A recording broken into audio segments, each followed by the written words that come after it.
Hello and welcome. I am Thomas Porteous and you are watching The World Report. Let's take a look at some of the top headlines.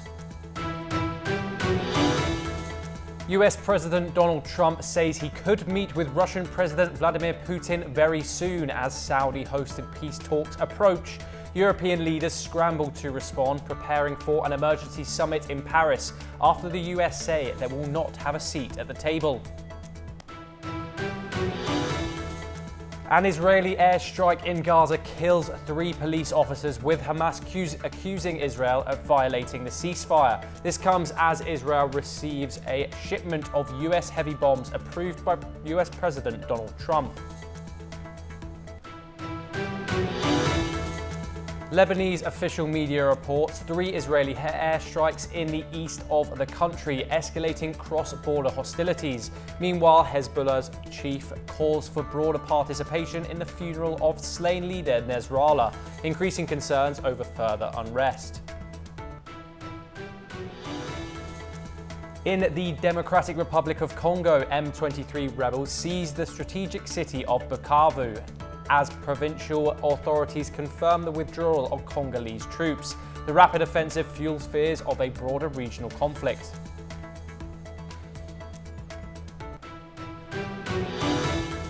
Israeli negotiators have arrived in Cairo for crucial talks aimed at advancing the first phase of the Gaza ceasefire. Prime Minister Netanyahu approved the talks after consultation with US officials. Meanwhile, US Secretary of State Marco Rubio has condemned Hamas for retaining both hostages and bodies of deceased captives, calling it sick depravity.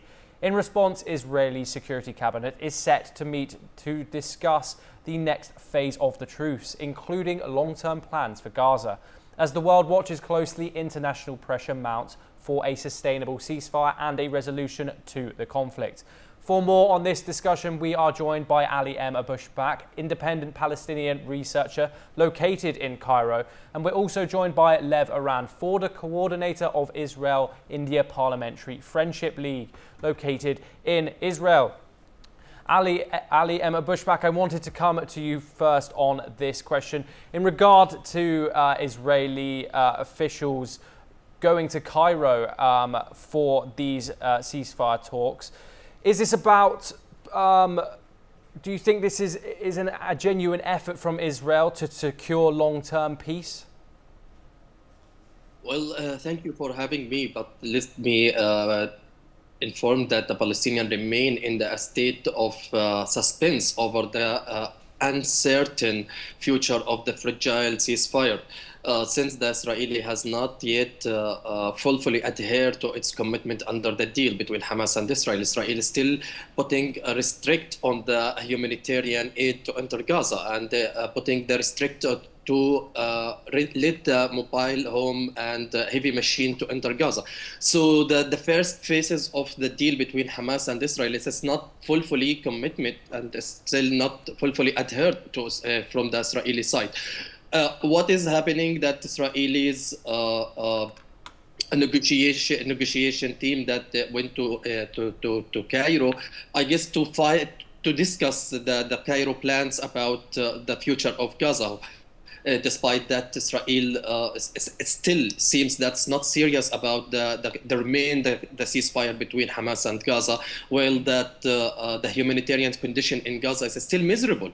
So there is no any hope for remaining the ceasefire between Hamas and Israel. We have seen the release of the statement from the Israelis leader that they will open the hell gate on the Gaza if it's still Hamas holding the captive or hostages, and they didn't release it whole in one time. Lev Aran, I wanted to ask you about the same talks. Obviously, Israeli officials going to Cairo to push forward the first phase of the ceasefire deal. Is this a step towards a longer-term peace, do you think? The only reason why Netanyahu agrees to the second phase is because this is a red line, and he cannot walk over the red line of President Trump. If it was Biden, I guess Netanyahu would cross his red lines the same way that both Hamas and the Israeli government crossed the red lines that Biden put on both sides. Now we have Steve Witkoff, that on one hand, he's promising Israel an everlasting peace without Palestinians, when Palestinians live out of Gaza. So this is like a huge perk that the Americans are offering Netanyahu's government. On the other hand, Trump tells Netanyahu, there is a second phase, and you have to be there. You have to send a delegation to Cairo. And although Netanyahu would prefer not to send the delegation and to bring back the far-right parties from his coalition, I think he had to be compliant to the dictate of President Trump. Ali M. Abushbak, I wanted to move on now to the strike that's killed 3 police in Gaza, which Hamas has called a cease violation from Israel. If Hamas claims this as a violation, how should it be handled? And should this lead to a retaliation, or should diplomacy be prioritized, do you think? See, the aim of the war that from the day one that Benjamin Netanyahu and his coalition far right wing in Israel, it was that Hamas must be eradicated. So after 15 months of the war, still Hamas remained the power in Gaza and controlling the Gaza, and that the bombardment yesterday that targeted the 3 security guards from Hamas, obviously it's violated the ceasefire between Hamas and Israel, and this is not new since the day. And also it happened in Lebanon that after reach to the ceasefire, Israel violated the ceasefire more and more and assassinated the civilians. So Hamas, it's still remain the silence, and Hamas it seems that showing they're serious to move to the second phases of the negotiation. On the ground, Israel doesn't accept it, and between Benjamin Netanyahu, he caught between rocket and tough place or hard place. Between he want to take advance of the war, and he want to maintain his coalition, government coalition between him and his far right wing in Israel, and between the community of Israel who want to release the hostages or captive from the Hamas. So, and I guess sending the delegation to Cairo to show the Israeli community who's protesting day and day that I'm serious and I'm going through the negotiation, but unfortunately Hamas doesn't want a mutual allegation between Hamas and Israel, who's violated the conflict, who's violated the ceasefire. Mm-hmm. Yeah. So it's not new between Hamas and Israel, and we have seen yesterday Israel attack the Offer prison in West Bank, and they are what they call it. Many reported and many news describe it as a barbaric attack to Palestinian prisoner. Yeah. Lev Aran, I wanted to ask you about the same thing in question. Israel has defended these strikes in Gaza as necessary for its security. With this, the ceasefire deal, does targeting Palestinian police risk undermining trust in the process? As far as Israelis are concerned, there was a ceasefire between Hamas and Israel on October 7th. When we had this barbaric attack, massacre, rape, and so on. And I don't think any Israeli, right or left, sees any of Hamas militants, police people, or other people as people that should be protected. Now, Israel is sure that if Hamas had a toolbox to attack Israel right now, they would do it.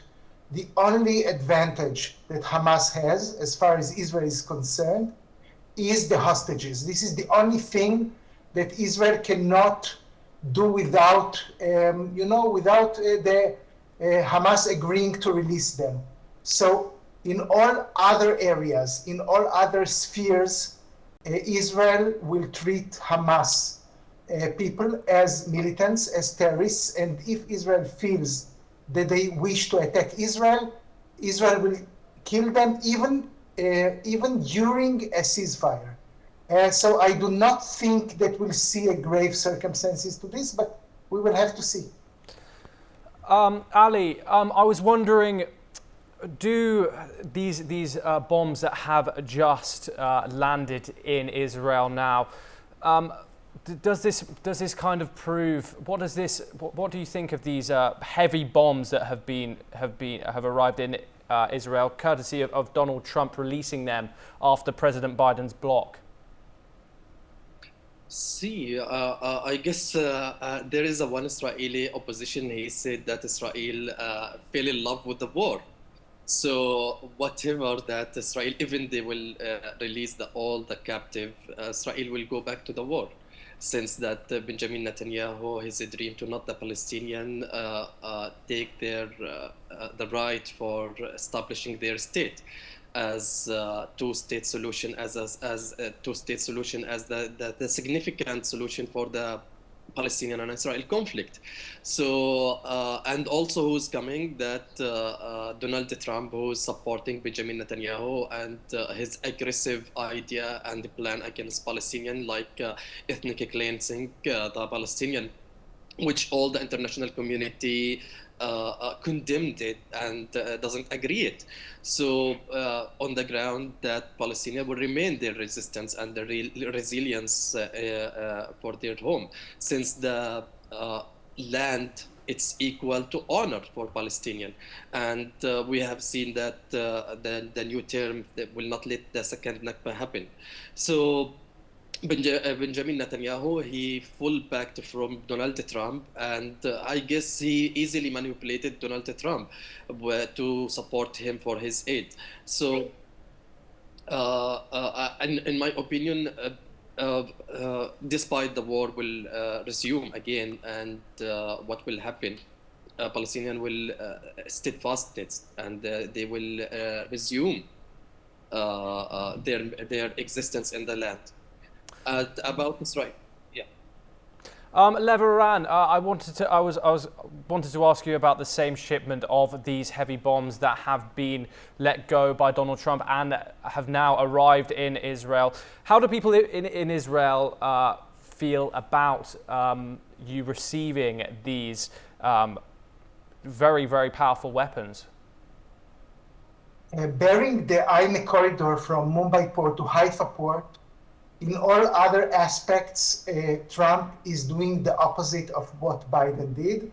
And I think in this continuum, most Israelis see it, because as far as the war in Gaza is concerned, I don't think Israelis feel that we need these bombs to win the Hamas militants inside Gaza. Even without these bombs, Israel won the war.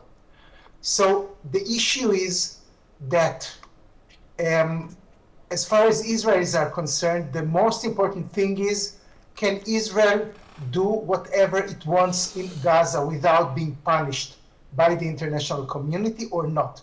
This is the most important issue for Israelis, not the new policy, not the new defense policy of Trump.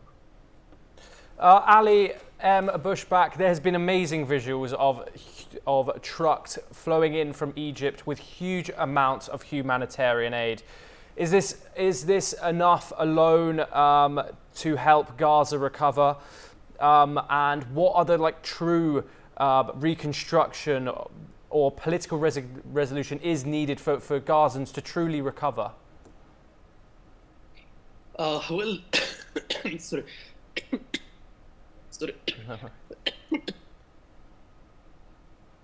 Sorry.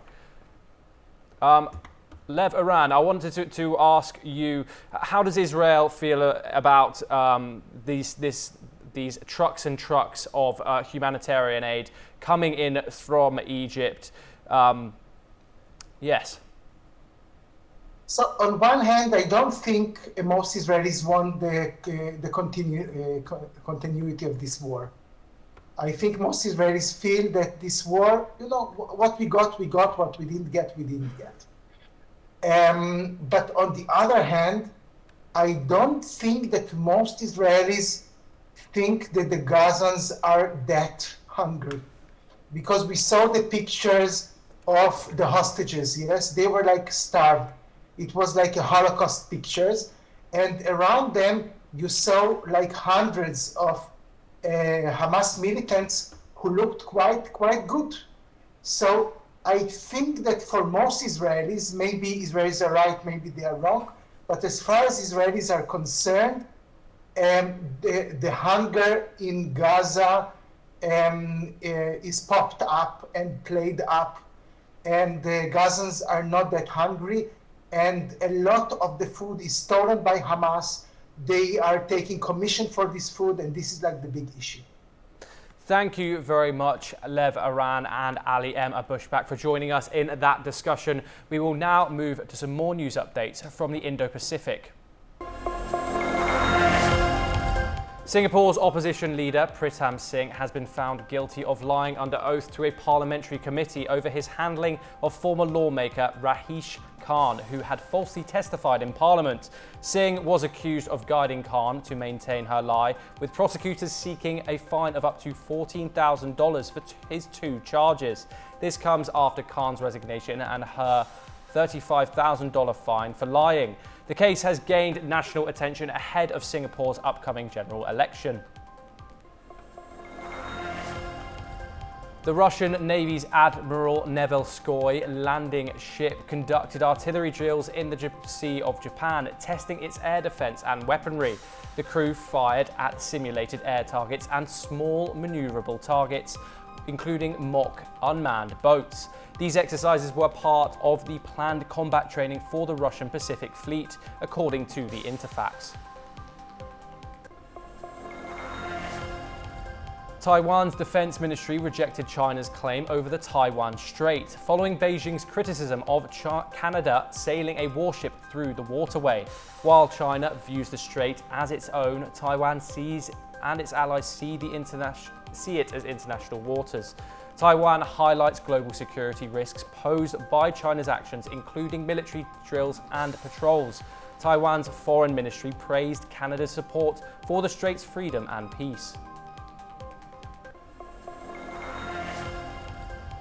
A Taliban government delegation arrives in Japan on the 17th of February 2025 for its first diplomatic visit outside of the region. The group, consisting of officials from Afghanistan's higher education, foreign affairs and economy ministries, left Kabul for a one-week trip. Deputy Minister Latif Nazari expressed on Twitter that the Taliban's goal is for a strong, united and prosperous Afghanistan and active global participation.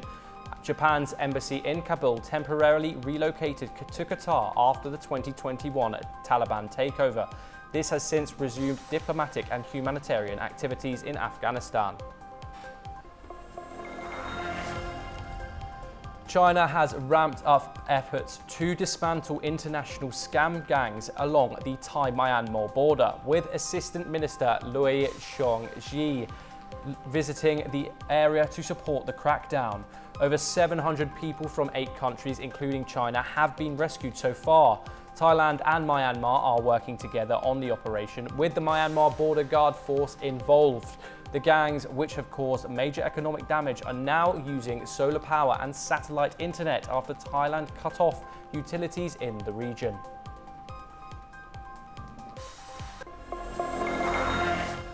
Saturday's stabbing case in Austria that killed a 14-year-old boy and left 5 others injured was an Islamist attack, as per the Austrian officials. A 23-year-old asylum seeker who was detained at the scene has been charged with murder and attempted murder. Watch the latest in this report. A stabbing that left a teenager dead and 5 other people injured in southern Austria was an Islamist attack, the Interior Minister said on Sunday, with a 23-year-old Syrian asylum seeker held. Es handelt sich hier um einen islamistischen Anschlag mit IS-Bezug. Das ist der Stand der bisherigen Ermittlungen. Ein islamistischer Anschlag mit IS-Bezug eines Attentäters, der innerhalb kürzester Zeit sich offensichtlich, so der Stand der Ermittlungen, über das Internet online radikalisiert hat. During a raid of the suspect's apartment, police said they found clear evidence of Islamist radical thought, such as his flags on the wall. No weapons or other dangerous items were found, police said, adding the suspect was under investigation for murder and attempted murder charges. In the attack in the center of the city in Carinthia state, the suspect went after passers-by with a folding knife.